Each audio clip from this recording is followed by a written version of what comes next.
All right, Scott, thank you. The flash flooding in North Fort Worth sends at least one person to the hospital and strands several others inside of their homes. Our Jeff Paul there tonight as rescue crews fought against the rising water. Jeff?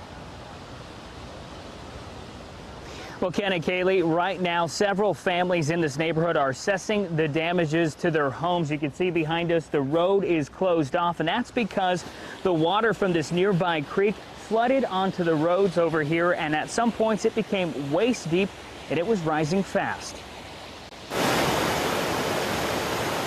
Moving fast like a river rapid, a flash downpour of rain quickly submerged the streets of this North Fort Worth neighborhood. And all of a sudden, just in the snap of a second, like real quick, it just came down. The water rising so fast it flooded the insides of Edgar Montiel's home, as well as several cars and front yards. It's just, I don't know, it's lost for words, I think. Just, it's unfortunate, but there's not much we can do about it. Fort Worth Fire was forced to deploy its swift water rescue team. It's a pond, a lake, yep. Lakefront property? Yeah, we got lakefront property now. All right.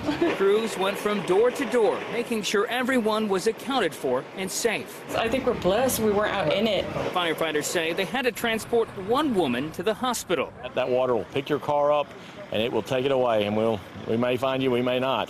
They say this flood is a good reminder to every neighborhood, be prepared. At least we have a view now. At least we have a view. Montiel says he doesn't know how bad the water damage is, but whatever is ruined can be replaced. I'm not sure, insurance-wise or whatever the case is, but the good thing is that we're okay. So our family's okay. Now, some of the folks we've spoken with tonight tell us they've lived here for 20+ years and they've never seen anything like this. They suspect some debris got clogged up right there in the drain over here of the creek, and crews obviously going to be checking that as the night goes on.